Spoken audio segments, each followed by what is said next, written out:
Like a shooting star, I go.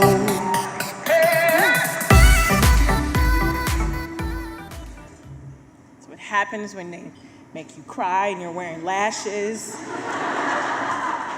Gotta read the teleprompter now.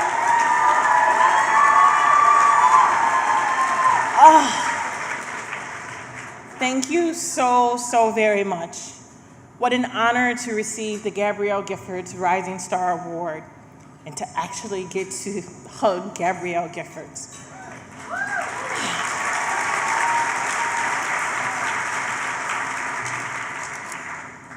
Gabby's courageous leadership in the face of adversity has served as an inspiration to me and countless of men and women across the country. Gabby's audacious determination to place purpose over pain is remarkable.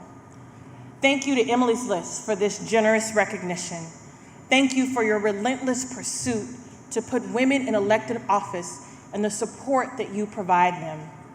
To my fellow Rising Star nominees, your commitment to your communities and advocacy on their behalf will have profound impacts now and for generations to come. I am grateful to share this honor with all of you.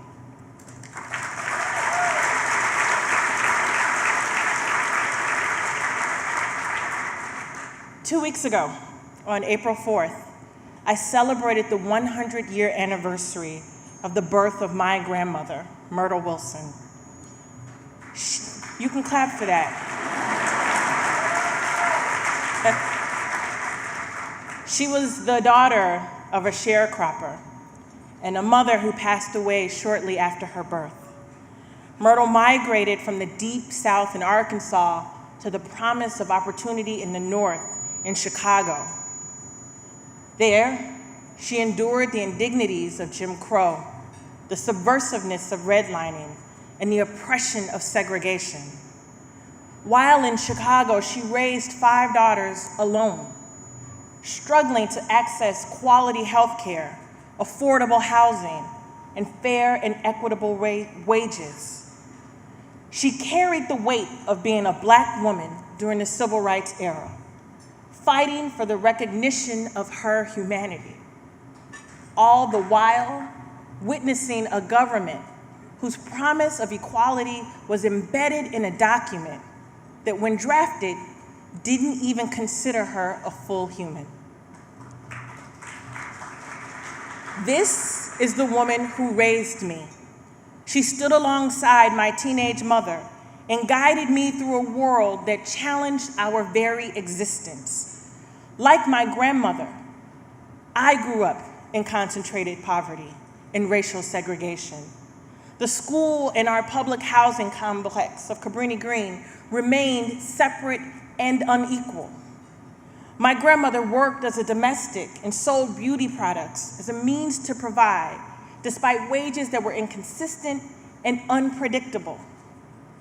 This is the woman who prayed over me and soothed me upon learning of my sexual abuse.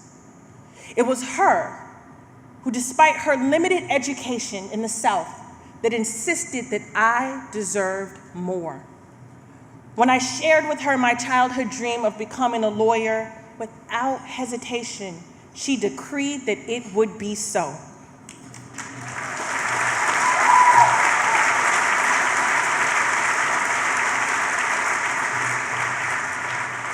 And even when we lived in homeless shelters, she kept encouraging me to fight. She told me my ancestors were counting on me.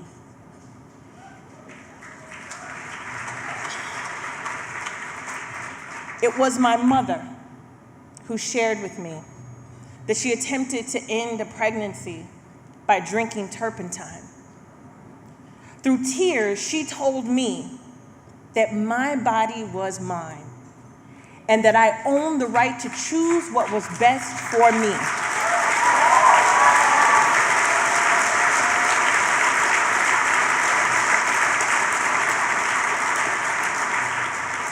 She assured me that I possessed that right, even as a poor Black girl.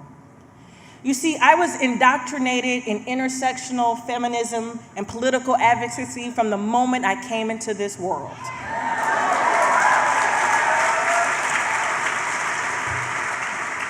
It was these women and these experiences that propelled me onto this stage tonight.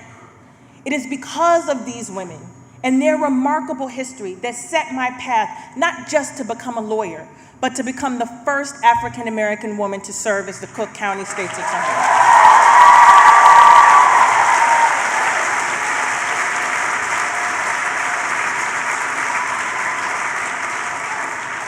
I preside over a criminal justice system in Chicago and Cook County in which I have more in common with those who appear in the courts than my colleagues who work in the office with me.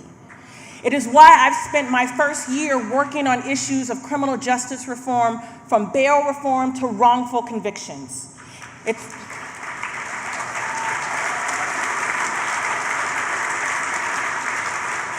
It's why I've used my office to stand in opposition to this federal administration's attack on sanctuary cities and policies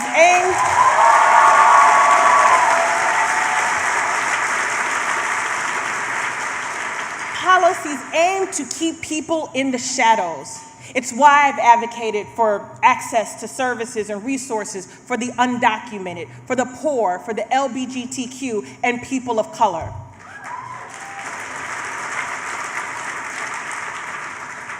It was because of that feminist hero that was my mother that I became the president of the board of Planned Parenthood of Illinois back in 2013.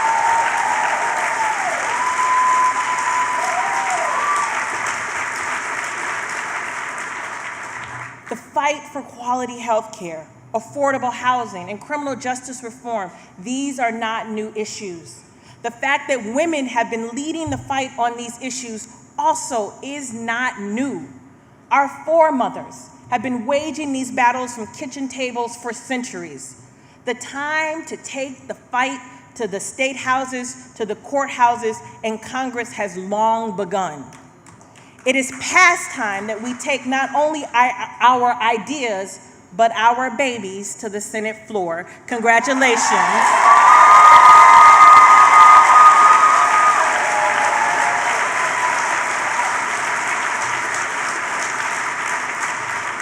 Congratulations to my Senator, Tammy Duckworth, who won that fight.